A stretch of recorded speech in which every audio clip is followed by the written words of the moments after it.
na pagdating ng panahon, tayo ay mabuhay na maguli, tayo ay huhusgahan kung saan tayo pupunta. Pero ang aming paniniwala, hindi natatapos sa langit at impyerno. So kapag ikaw ay hinusgahan, hindi ka sa langit at sa impyerno. Kapag tayo po ay hinusgahan, merong tatlong kaharian na inihanda ng Diyos kung saan niya ilalagay ang kanyang mga espiritual na anak.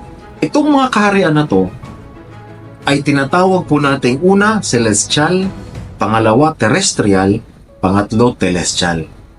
Huwag na nating hanapin yung isa dahil yung isa, ito yung tinatawag nating impyerno or yung outer darkness. Dahil itong tatlong kaharian na ito, ang ating pag-usapan para malaman natin kung sino ang mag-qualify pag tayo po ay nahusgahan ng Diyos. Okay? Each kingdoms have their certain requirements to be destined to.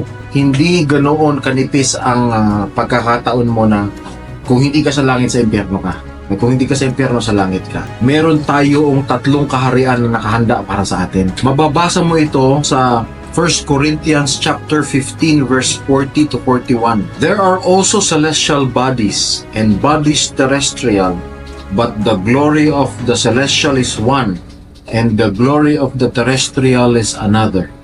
There is one glory of the sun, and another glory of the moon, and another glory of the stars, for one star differeth from another star in glory. Qualifications for celestial kingdom. First, faith in Jesus Christ. Individual must receive a testimony of Jesus and believe in His name. DNC 7651, baptism. They must be baptized by immersion. It also supports na sinasabi doon sa John 3:5, except a man be born of water and of the Spirit, he cannot enter into the kingdom of God. Sa DNC 7652, receiving the Holy Ghost. This is done through the laying on of hands, yung kaloob ng Espiritu Santo. Sa Doctrine and Covenants 7652, obedience to the commandments. Individuals are required to obey God's commandments and be cleansed of their sins. Doctrine and Covenants 7653, overcoming by faith, they must demonstrate faith that allows them to overcome challenges. Sealing by the Holy Spirit of promise. This sealing is essential for those who wish to inherit the highest degree of glory. Doctrine and Covenants 7653. Enduring to the end. A continual commitment to live according to these principles throughout one's life is necessary for qualification. Additional insights sa Celestial Kingdom. Dito po sa Doctrine and Covenants 131, ang gusto kasi natin malaman kung paano tayo makapunta mismo doon sa kinaroroonan ng Diyos.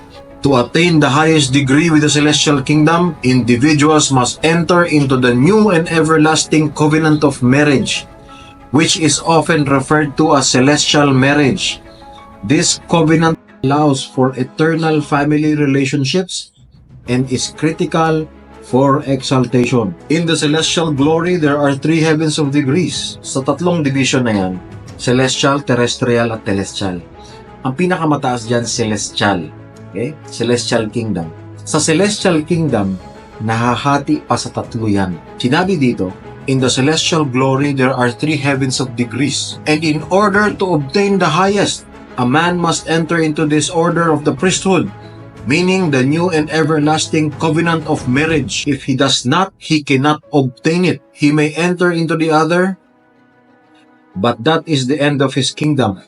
He cannot have an increase. Meron forever, brothers and sisters. Meron pong forever sa simbahan ni Jesucristo ng mga banal sa huling araw. Paano? Dahil ang mga pamilya at mag-asawa ay nabubuklod, maging sa kabilang buhay, ay masasabi mo, kayo ay pamilya. Magtutuloy po yan doon. Now, nasabi natin kanina na ang celestial ay may tatlo pang degrees. Yung eternal life, yung pangalawa, hindi pa nabanggit kung ano po yan. Yung pangatlo, yan ay ministering angels. Yan po yung mga anghel na walang partner, nabuhay ng tama, hindi nag-qualify yung kanilang partner, magiging ministering angels po sila. Diyan sila mailalagay sa parte ng Celestial Kingdom. Isa pang additional, all children who die before the age of accountability are believed to automatically inherit the Celestial Kingdom. This is found in Doctrine and Covenants 137:10. Additionally, those who die without the knowledge of the gospel but would have accepted it are also considered heirs to this kingdom. Mga namatay na walang knowledge pero tinanggap nila ang mga ninuno natin na hindi na nakaranas na makinig doon sa ebanghelyo ng Diyos, ay may pagkakataon na kapag sila ay tinuruan doon sa mundo ng mga espiritu, bago sila mabuhay na maguli, tinanggap nila yung ebanghelyo, ay may pagkakataon na sila ay makapasok sa celestial kingdom. Ito naman po ang pupunta sa terrestrial kingdom, yung pangalawa. Warning ito sa mga membro ng simbahan natin sa The Church of Jesus Christ of Latter-day Saints, lukewarm saint, members of the church who were not valiant in their testimonies of Jesus, meaning they did not fully commit to living the principles of their faith. Marami sa ating mga membro na nalaman na ang katotohanan, hindi pa nila iselyo sa sarili nila or maging commitment sa kanilang buhay na isabuhay ang ebanghelyo ni Hesukristo. Ipakita natin sa mga tao yung ating paniniwala tungkol sa ebanghelyo ni Hesukristo.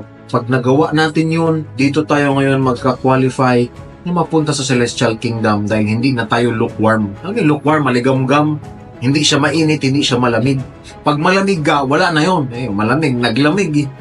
Pero yung mainit ka, very hot. Ibig sabihin, you're on fire. It's burning within you. Yung patotoo mo, naglalagablab. So, ganun yung depiction natin. Yung characteristics of the terrestrial kingdom. Alam natin kasi ang celestial, nandoon ang kinaroroonan ng Diyos. I-divide mo man ang tatlo yan doon, ang Diyos nandoon lang sa loob. Nandoon siya sa loob ng celestial kingdom. Celestial kingdom yon. Ang terrestrial, ito yung characteristics ng kanyang kaharian. Presence of Christ. Inhabitants will enjoy the presence of Jesus Christ but will not experience the fullness of God the Father. Makikita mo rin pala si Jesus Christ dun sa terrestrial. Pero yung fullness ng glory ng Father, hindi mo mai-experience. Nakakalungkot na mamintis natin yan. Resurrection timing. Those in this kingdom will be resurrected after those who inherit celestial glory. So lahat ng mag-i-inherit ng celestial kingdom, mauuna silang mabuhay. Maghihintay muna yung mga taga-terrestrial. Ministry to lower kingdoms. They will minister to those in the celestial kingdom, helping them through their spiritual progression. Pagkakataon na bumisita doon sa lower kingdom, celestial kingdom. Celestial kingdom is the lowest of the 3 degrees of glory in Latter-day Saint theology, symbolically compared to the glory of the stars. It is described in the Doctrine and Covenants, section 76. Ito po yung inhabitants ng celestial kingdom. Those who inherit the celestial kingdom include, take note, meron pa tong liwanag ha, hindi ito impyerno. Kasama ito sa tatlong kaharian ng Diyos. Okay? Celestial, terrestrial, celestial. Ito yung mga pupunta at mananahanan sa celestial kingdom. Number 1, rejects the gospel.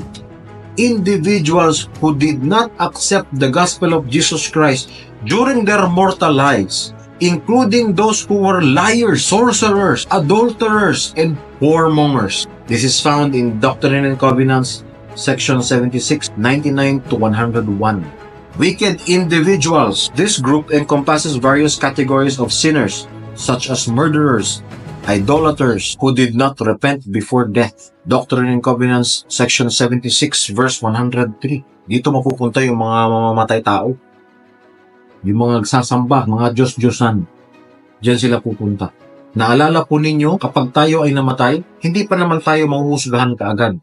Wala pang judgment day dahil hihintayin natin ang pagkabuhay na maguli bago tayo mahusgahan. Ngayon, pag namatay tayo, ang katawan natin matitira dito sa mundo, inilibing yan. Ang espiritu natin, saan siya pupunta? Dito natin malalaman na meron palang mundo na pupuntahan ng mga espiritu. Ang tawag natin dito ay mundo ng mga espiritu.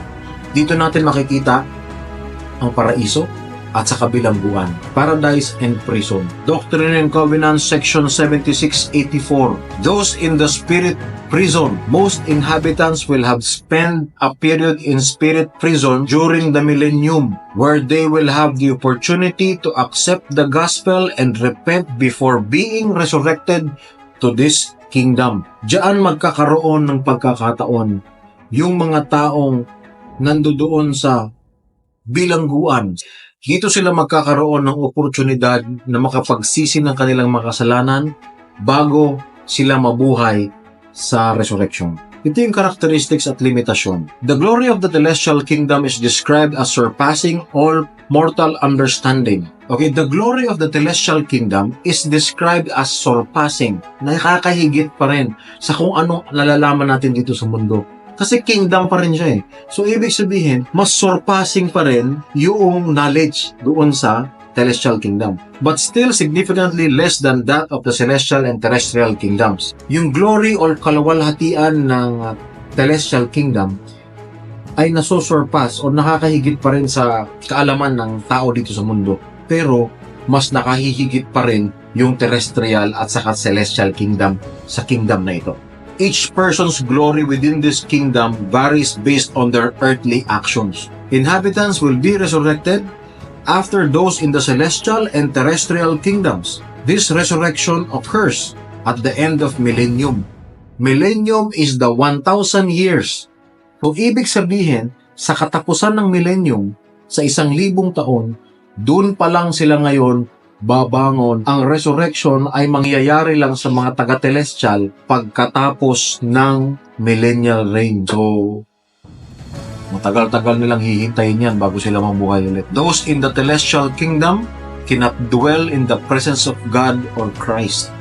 Wala silang pribilehiyo na makita ang Panginoon at ang ating Ama sa langit. Kahit na meron itong liwanag, meron itong glory ng Diyos, hindi mo makikita si Jesucristo at si Heavenly Father. Na yun ang ikalulungkot natin dahil hindi mo makikita ang presensya ng ating Panginoon at ating Diyos. They will receive ministering from beings in higher kingdoms but will be separated from divine presence eternally. Bibisitahin lang yung mga tao doon ng mga nanggaling sa mga higher kingdoms tulad ng terrestrial o celestial kingdom. There is no eternal relationships. Unlike those in higher kingdoms, inhabitants of the celestial kingdom do not have eternal family relationships or romantic relationships. Family relationships or romantic partners. They live singly and alone without companionship. Nakakalungkot din ano. So, ibig sabihin, terrestrial, may pagkakataon pa na makasama ang kanilang pamilya kasi meron silang relationship. Sa akin lang, brothers and sisters, kahit na mapunta ka sa terrestrial, huwag nyo naman naisin na okay na dito, okay na ako rito, okay na kami rito ng pamilya ko. Ang ating target pa rin ay yung pinakamataas. Kung ano yung kagustuhan ng Diyos, makabalik tayo sa Kanya, doon tayo mag-goal. Yun ang ating i-pursue na makuha natin. Ipamuhay natin ang Ebanghelyo ni Jesucristo para ma-achieve natin ang pinakamataas. Yun ang ating dapat targetin.